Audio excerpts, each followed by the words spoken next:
శ్రీ గురుభ్యో నమః. గురువు గురించి మనం మాట్లాడుకున్నప్పుడు, గురుగ్రహం గురించి మాట్లాడుకున్నప్పుడు ప్రత్యేకించి ఇక్కడ ధనుర్రాశి గురు స్వక్షేత్రమైనప్పుడు మీనరాశి గురుడికి స్వక్షేత్రమై ఉంటుందన్నమాట. మిత్రక్షేత్రాలైనప్పుడు మేషం మిత్రక్షేత్రం అవుతుంది, మనకి అధిపతి కుజుడు కాబట్టి. కర్కాటానికి అధిపతి చంద్రుడు కాబట్టి మిత్రక్షేత్రం అవుతుంది. అదేవిధంగా వృశ్చికానికి అధిపతి కుజుడు కాబట్టి అది కూడా ఒక మిత్రక్షేత్రం అవుతుందన్నమాట.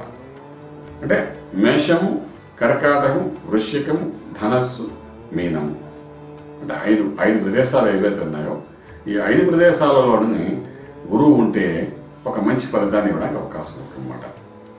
అలాగే సింహరాశిలో ఎప్పుడైతే గురువు ఉంటాడో ఆ రాశిలో ఏ గ్రహ ప్రవేశించినా దాని యొక్క బలం తగ్గుతుందని చెప్పుకుంటాం కాబట్టి కొంత అస్తగతులు అవుతారు. కానీ అది కూడా ఒక రకంగా చెప్పాలంటే సాత్వికంగా తన అనుకున్న పని చేయడానికి అవకాశం ఉంటుంది. ఈ మిత్రక్షేత్రము, శత్రుక్షేత్రము, నీచస్థము, చండాల యోగము ఇవన్నీ ఎలాంటివి అంటే ఒక సంపూర్ణత్వంతో కూడిన గురువు అనే గ్రహము మిత్రుడితో కలిసి ఉంటే ఆనందంగా అనుకున్న పని జాగ్రత్త చేయగలుగుతారు. అదేవిధంగా మిత్రక్షేత్రంలో ఉంటే ఇంకా ఆనందంగా పనులు చేయడానికి అవకాశం ఉంటుంది. శత్రుక్షేత్రంలో ఉన్నాయంటే సగభాగం పనిచేయడానికి అవకాశం ఉంటుంది. శత్రు గ్రహంతో కలిసి ఉంటే చేసే పని కూడా చేయలేక బాధపడుతూ ఉండాలి, బాధపడుతుంటారు, ఏమి చేయలేని పరిస్థితులు ఉంటారు. చండాల యోగం ఉన్నాడంటే అసలు గురువు యొక్క బలం పూర్తిగా తగ్గిపోయిందని చెప్తాను. సో ఈ విధంగా గురుడు కలిసి ఉన్న గ్రహాన్ని బట్టి, ఉండే క్షేత్రాన్ని బట్టి, ఉండే స్థితిని బట్టి, భావాన్ని బట్టి ఆ భావానికి ఒక యోగము లేదా ఒక దోషం కలుగుతుంది. కాబట్టి గురువులో ఒక విశేష స్థితి ఏంటంటే ఎక్కడ ఉన్నా మన తల్లిదండ్రులు ఏ విధంగా పిల్లవాడు ఎంత చెడ్డవాడైనా కన్న కొడుకే కదా అనే భావంతో ఒక ప్రేమని ఎక్కడో ఉన్న ఒక మూలం ఉన్న ఒక ప్రేమతో వాడిని ఆశీర్వదించిన ప్రయత్నం చేస్తారు. మనం చూస్తుంటాం, టెర్రరిస్టులను చూస్తుంటాం, నక్సలైట్లను చూస్తుంటాం. వాళ్ళు చనిపోయిన తర్వాత రమ్మనంటే ఆ తల్లిదండ్రులు వస్తారు, వాడు పిల్లవాడిని తీసుకుని వెళ్తారు, వాళ్ళు చేయాల్సిన ధర్మ సంస్కారం చేస్తుంటారు.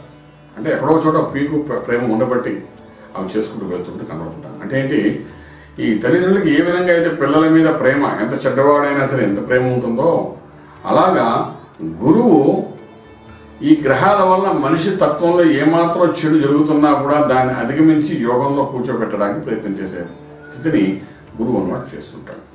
అంచేత ప్రతి మనిషికి ఏదో ఒక సమయంలో ఒక మార్పు, ఒక టర్నింగ్ పాయింట్ లైఫ్లో ఒక అచీవ్మెంట్ అవ్వడానికి ఎంత చెడ్డవాడికైనా అవకాశం భగవంతుడు ఇస్తున్నాడంటే భగవంతుడిగా గురు రూపంలో మనకు గురుగ్రహ రూపంలో మనకి ఇస్తుంటాడు అనమాట.